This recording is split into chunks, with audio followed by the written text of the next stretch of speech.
Buenas tardes, bienvenidos a este retiro de preparación para la Navidad. En realidad este retiro lo había preparado para hacerlo durante el año mariano, pero bueno, la situación sanitaria quiso que lo hiciéramos al final y lo hacemos para rezar unos días preparando el corazón a este misterio grande que es la Navidad.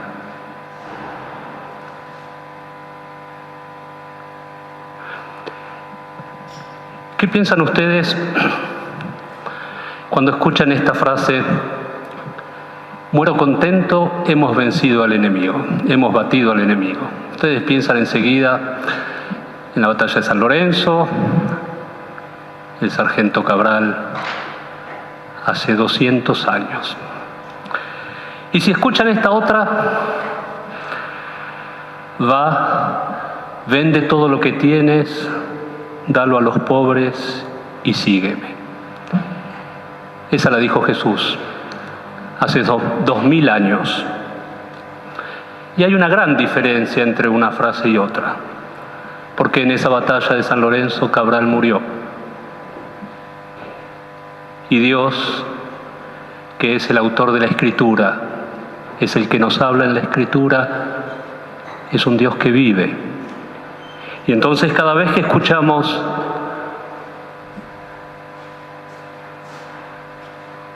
la lectura de la Escritura, porque recemos, porque estamos en la misa, cada vez que escuchamos la palabra de Dios en la Escritura, Dios la está diciendo de nuevo. La dijo hace 2000 años,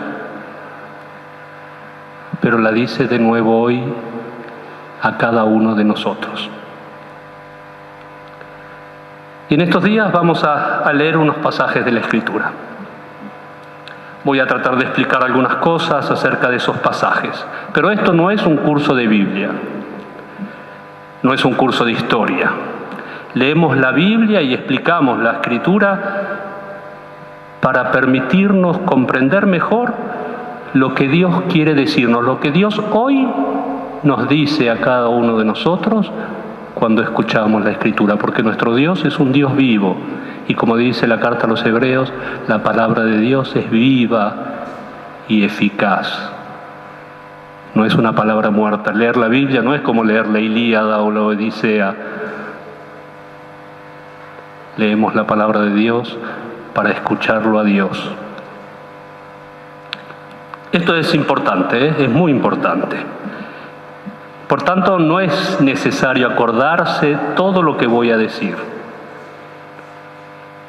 Ni siquiera es necesario entender todas las explicaciones. Alcanza que reconozcamos la riqueza y la profundidad de la Biblia. Basta encontrar esa palabra que hoy Dios quiere decirme a mí. No vamos a tener un examen final. Nadie le va a preguntar a ninguno cuánto se acuerda de lo que yo expliqué. Pero si nosotros encontramos la palabra que Dios hoy, aquí, quiere decirnos,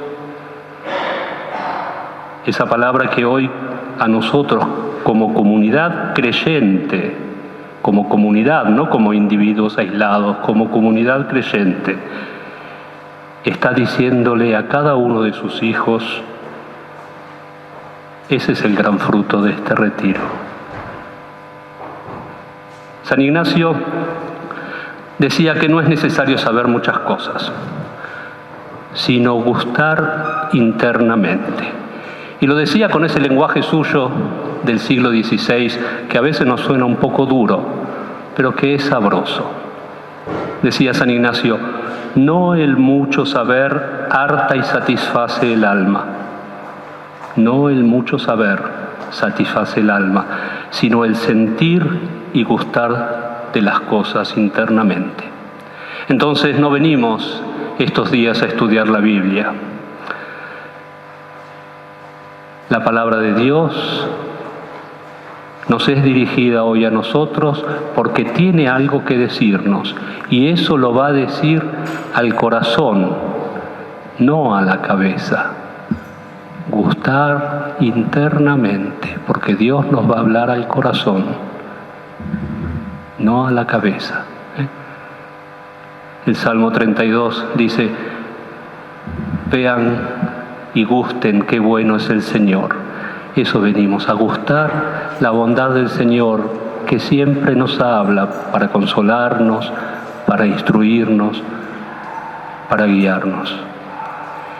Y como en Emaús, cuando Jesús caminaba con los discípulos y les explicaba las Escrituras, ellos sentían que les ardía el corazón. Sentir y gustar. Y el Señor nos hace arder el corazón. No el mucho gustar, no el mucho saber, sino el gustar. Entonces la tarea de estos días no es acordarse de todo lo que vamos a escuchar, no es copiar todo lo que yo voy a decir, sino dejar que Dios nos hable al corazón. ¿Sí? Y lo vamos a hacer en un clima de oración. Mucha gente dice: yo no sé rezar, padre, yo no sé rezar. Yo les pregunto: pero vos hablás con tus amigos, vos hablás con tu padre, con tu madre. Rezar es igual. Rezar es hablar con Dios como con un amigo, como con tu padre, como con tu madre. Porque Jesús nos dijo: yo no los llamo siervos, los llamo amigos. Porque los siervos, dice Jesús, no saben lo que hace su Señor, en cambio los amigos sí. Y esa palabra que hoy vamos a escuchar nos va a explicar, nos va a hacer sentir lo que Dios hace, lo que Dios quiere hacer con nosotros.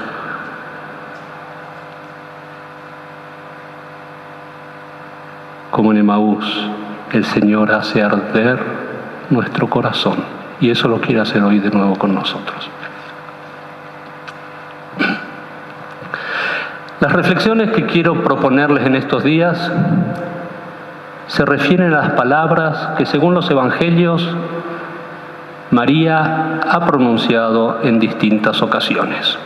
Seguramente María dijo muchas cosas en su vida, pero los evangelios, y en especial Lucas y Juan, nos traen 6 expresiones, 6 palabras que dijo María. Y esto nos dice algo, ya nos está diciendo algo, porque nosotros conocemos las 7 palabras que Jesús dijo en la cruz.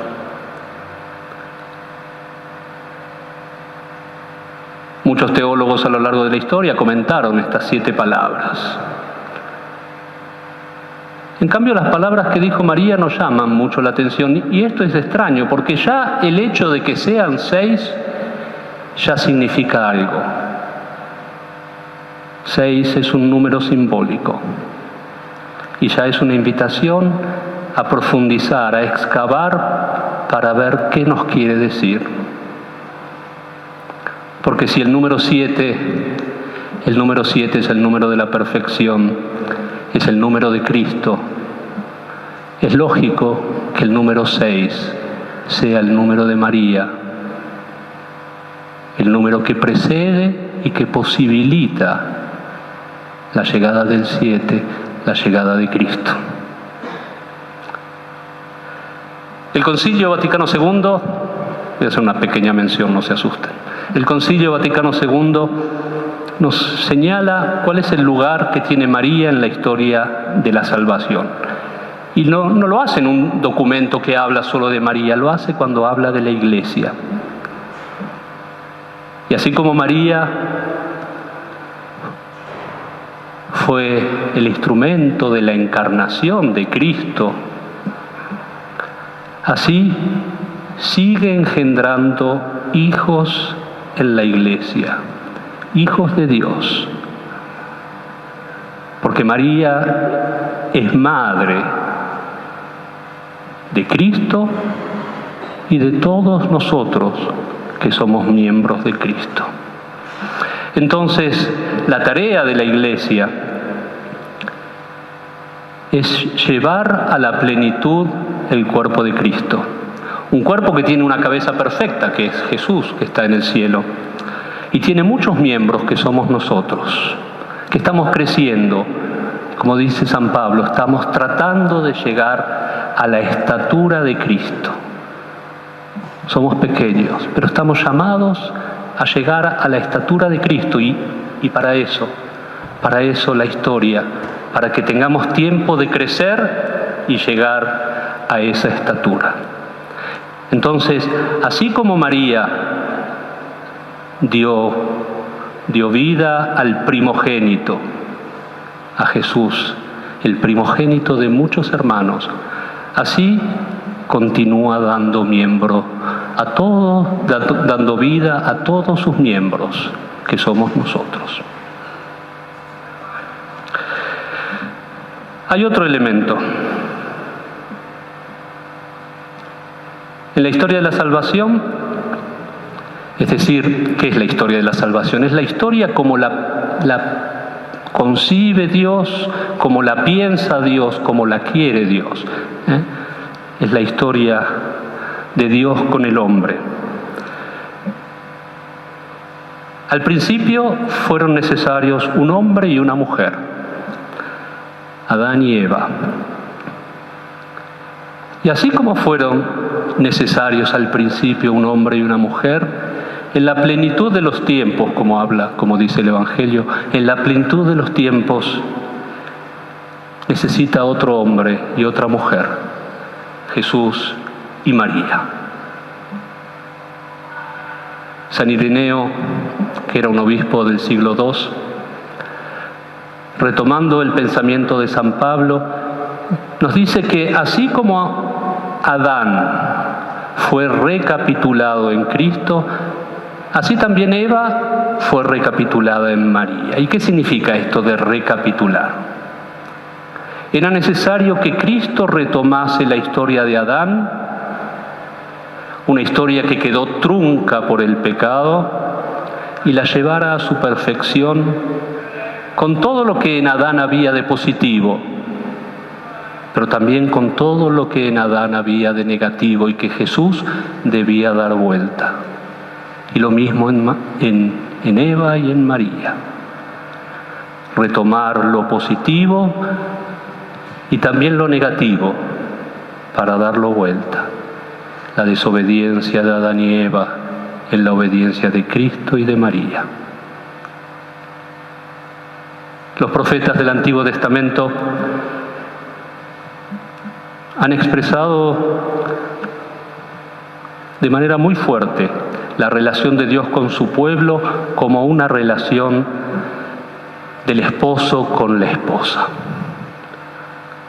Dios es el esposo y el pueblo, su pueblo, es la esposa. Y esto vale también para nosotros. El Apocalipsis dice: felices los invitados al banquete de bodas del Cordero. Y en la misa, el sacerdote,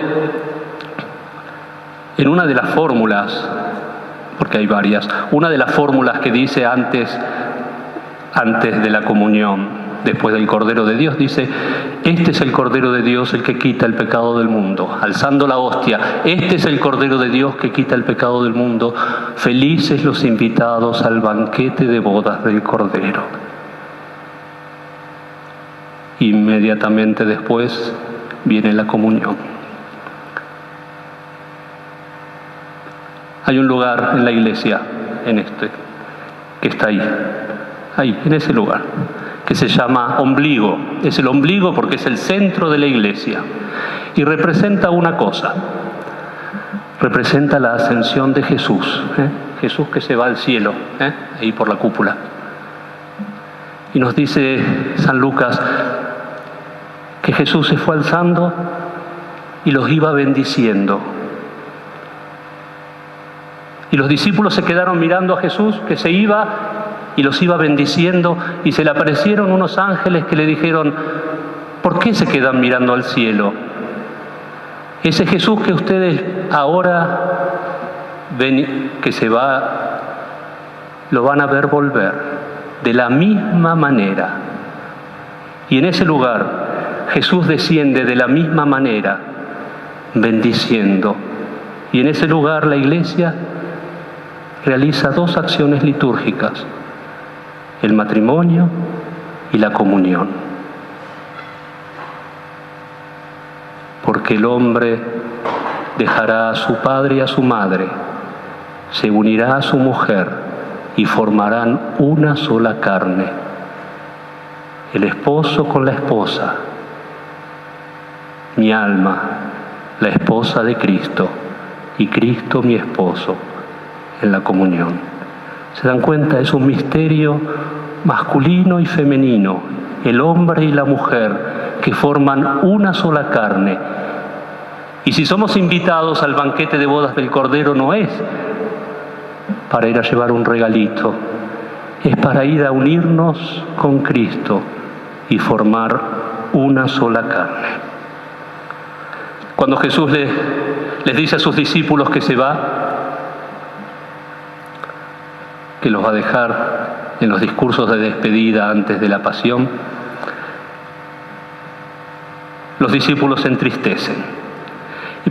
Y Jesús, para explicar lo que significa ese momento, se sirve de una comparación, la imagen de una mujer que está por dar a luz.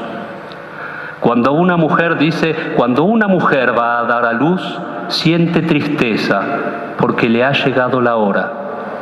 Pero cuando el niño ha nacido, su alegría le hace olvidar el sufrimiento pasado y está contenta por haber traído un niño al mundo. Y enseguida agrega: pues lo mismo ustedes ahora están tristes como esa mujer que está por dar a luz. Jesús compara a los apóstoles con una mujer que está por dar a luz. Y lo mismo San Pablo, cuando expresa sus sentimientos hacia una de las comunidades que él mismo ha fundado, les dice: y aunque hubiera podido servirme de mi autoridad como apóstol, me he comportado amablemente, como una madre que cuida a sus hijos con amor. El apóstol es como una madre que cuida, no que se sirve de sus hijos para que la mantengan. Una madre que cuida de sus hijos con amor. Y en otra de las cartas dice: hijos míos, por quienes estoy sufriendo de nuevo dolores de parto, hasta que Cristo llegue a tomar forma,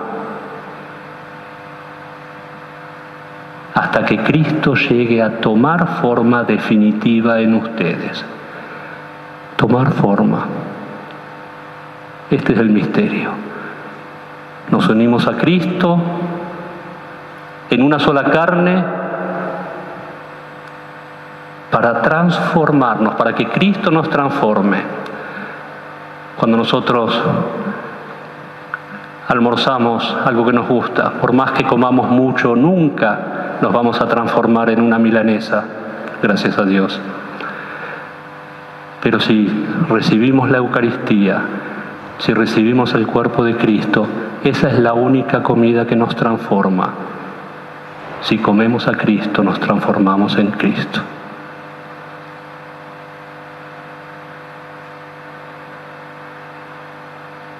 Entonces, si este rasgo femenino y materno del pueblo de Dios es tan importante y es tan central, porque va desde el nacimiento hasta que alcanza la forma perfecta y definitiva, hasta que llegamos a la estatura de Cristo.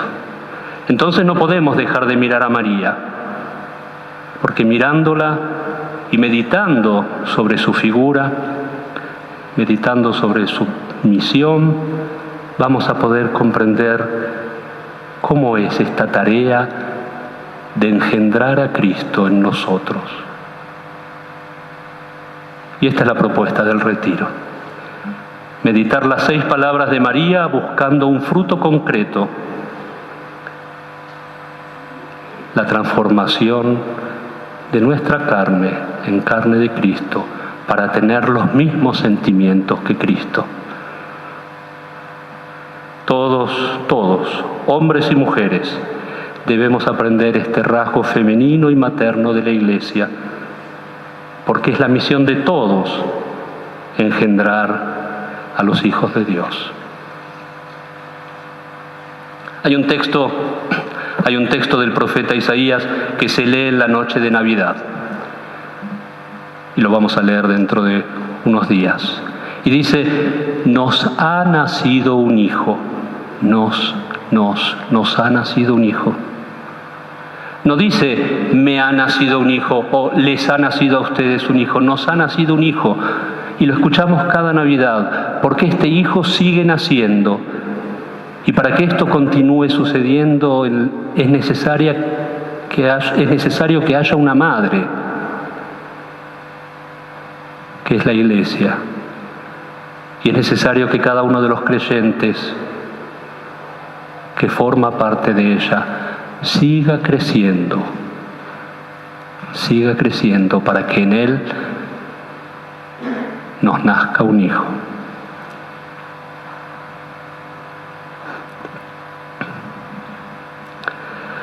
Y una nueva criatura es la que María en persona, antes que nadie, concibió y dio a luz y ayudó a crecer, y que como modelo de la Iglesia sigue concibiendo, sigue engendrando, sigue dando a luz y sigue ayudando para que nazca y para que crezca. Resumiendo entonces, la tarea, la vocación de todos, no de algunos, la vocación de todo cristiano es engendrar a Cristo. María lo hizo hace 2000 años y María lo sigue haciendo en cada uno de nosotros hoy. Por eso vamos a escuchar sus palabras para aprender cómo hizo ella para engendrar a Cristo. Antes de leer la primera palabra de María, que lo vamos a dejar para mañana, no se asusten, pienso que será oportuno que reflexionemos sobre la necesidad que tenemos de recibir a María, de acercarnos a María, de escuchar a María, de aprender de María. La figura de María no es solamente algo intelectual. Entonces, leemos todos los tratados de teología que hablan de María y aprendemos mucho sobre María. No es algo de la cabeza. También sirve, pero no es algo de la cabeza. Tampoco es algo afectivo, meramente afectivo, con el corazón. La queremos a María y le rezamos y le pedimos y la sentimos como madre, pero tampoco es solo eso. No nos podemos quedar en eso, sino que hay algo más profundo, algo que llega a lo más profundo de nuestra vida, de nuestro ser, de nuestra existencia.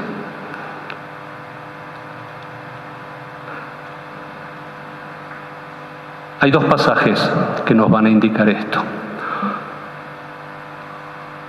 Los 2 están en el Evangelio de San Juan. Uno está al principio, lo vamos a ver después, y el otro está casi al final, en el capítulo 19, en el versículo 27, si alguien quiere leerlo en la Escritura, en la Biblia. Estamos en el momento de la muerte de Jesús en la cruz. Jesús está en la cruz. Y el evangelista San Juan nos cuenta que junto a la cruz de Jesús estaban su madre, la hermana de su madre, María, la mujer de Cleofás, y María Magdalena.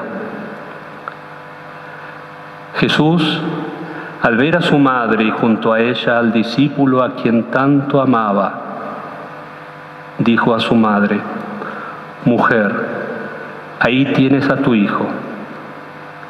Después dijo al discípulo: ahí tienes a tu madre. Y agrega, y desde aquella hora,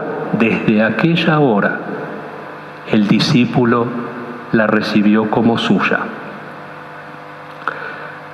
Y es muy importante esta última frase y en realidad muy difícil de traducir.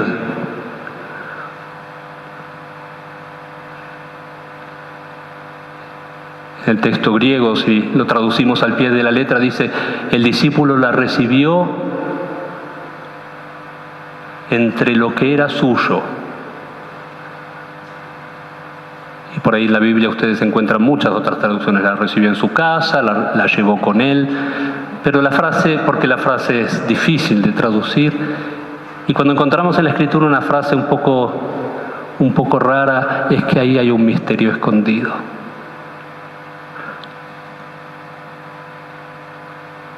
Desde aquella hora la recibió en su casa. Y desde aquella hora también nos indica que es importante, porque la hora en el Evangelio de San Juan, cuando San Juan habla de la hora, no se refiere al reloj, no se refiere al calendario ni a la cronología. Es un término profundo y teológico que aparece muchas veces. En Caná de Galilea, ¿se acuerdan? Las bodas de Caná. Cuando María les dice, no tienen vino, Jesús les dice, aún no ha llegado mi hora. En el capítulo 4 a la samaritana le dice, viene la hora en que los verdaderos adoradores adorarán al Padre en espíritu y verdad. A los judíos les dice, les aseguro que está llegando la hora. Mejor aún, ya ha llegado en que los muertos oirán la voz del Hijo de Dios. Y cuando los judíos querían apresarlo, dice Juan, pero ninguno le echó mano porque aún no había llegado su hora. La hora de Jesús es la Pascua. Y no es una hora de 60 minutos, es una hora que se extiende desde la Pascua hasta su regreso. Jesús entra en su hora, en la Pascua, y esta hora permanece hasta el final de la historia. Y esa hora la encontramos en el texto que acabamos de leer. Porque el discípulo amado Juan, que está también al pie de la cruz, es el discípulo que desde esa hora recibió a María entre lo que era suyo. Al principio del Evangelio encontramos otro texto. Estamos en el prólogo. San Juan nos habla de la palabra. Dice, en el principio era la palabra, y la palabra estaba junto a Dios, y la palabra era Dios. Está hablando de la palabra, que es el Hijo de Dios, antes de hacerse hombre. Más adelante va a decir, la palabra se hizo carne, en el versículo 14, pero en el 11 dice esto que es importante. Vino a sus propias cosas. Vino, y de vuelta tienen dificultad los traductores, dice, vino a los suyos, vino a lo que era suyo, vino a su casa. Dice, vino a sus propias cosas, pero los suyos no lo recibieron. Y enseguida agrega, en cambio a aquellos que lo recibieron, les concedió el poder de llegar a ser hijos de Dios. Todos estamos llamados a ser hijos de Dios, pero no solo. Nuestra vocación no es ser hijos, sino ser Cristos, conformados, transformados con Cristo hasta llegar a la estatura de Cristo. Pero no tenemos que pensar en esa palabra que estaba en el cielo con Dios. Tenemos que pensar en esa palabra que en María se hizo carne. Entonces no tenemos que ser hijos de Dios, porque sabemos que somos hijos de Dios, tenemos que ser realmente hijos de Dios como Cristo. Y para hacerse carne, Cristo necesitó de María, y de la misma manera nosotros necesitamos llevarnos a María entre nuestras cosas, entre lo que es nuestro, y tenerla a María, porque ella nos va a enseñar y nos va a ayudar a engendrar a Cristo en nuestra vida. Los discípulos amados, como Juan, todos nosotros, discípulos amados, después de haber recibido entre las propias cosas al Hijo de Dios, que nos dio el poder de llegar a ser también nosotros hijos de Dios, ahora somos invitados a recibir a María para que nos enseñe y nos ayude a engendrar en nuestra vida, con toda nuestra alma, con toda nuestra fuerza, con todo nuestro corazón, para que lleguemos a engendrar en nosotros al Hijo de Dios, hasta que alcancemos la estatura de Cristo.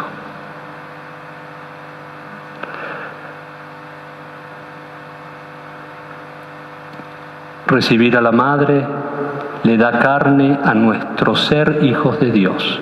No somos hijos de palabra, sino de verdad. En la carne de Cristo, porque somos cuerpo de Cristo, porque recibimos a Cristo, porque estamos unidos con Él y con Él formamos una sola carne. María es el último regalo que nos hizo Jesús desde la cruz. Y el sentido de este regalo, cuando le dice a Juan, esta es tu madre, no es, uy, pobre viejita, se queda sola ahora, ¿quién la cuida? No ese es el sentido. Desde aquella hora, el discípulo la recibió entre sus cosas, entre lo que era suyo, lo que le era más propio. Hay algo profundo, y nosotros, que también somos esos discípulos amados, cuando escuchamos a Jesús desde la cruz, esta es tu madre, este es tu hijo. Somos invitados a recibirla entre nuestras cosas, porque es María la que engendra a Jesús.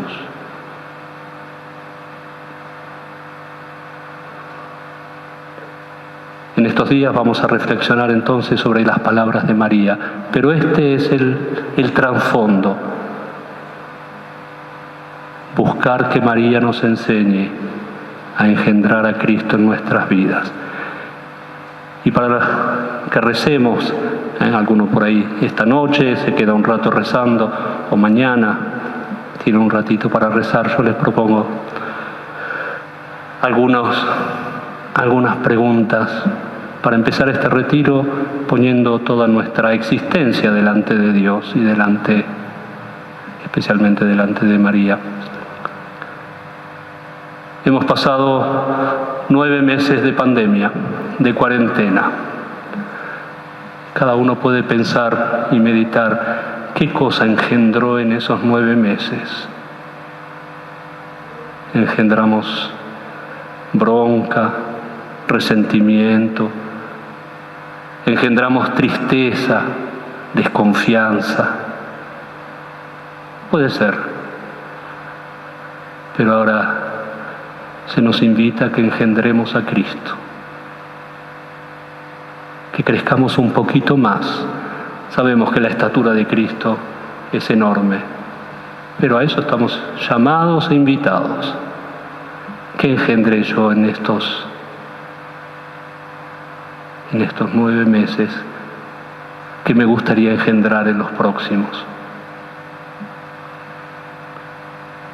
Y hay otra cosa más, otra preguntita, otra reflexión que se pueden llevar. Dijimos que somos invitados a unirnos a Cristo y formar con Él una sola carne, como el esposo y la esposa. Y a veces parece que hay cristianos para los cuales Cristo no es el esposo, es el amante. Lo visitan cuando quieren.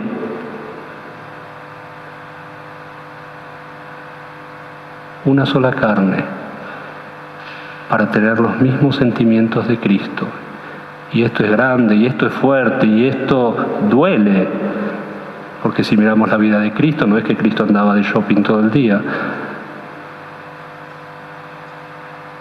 Nos invitan a unirnos a Cristo para formar una sola carne con Cristo. Con esto me despido. Hasta mañana. Si alguno se anima a volver mañana, seguiremos meditando las palabras de María. Muchas gracias.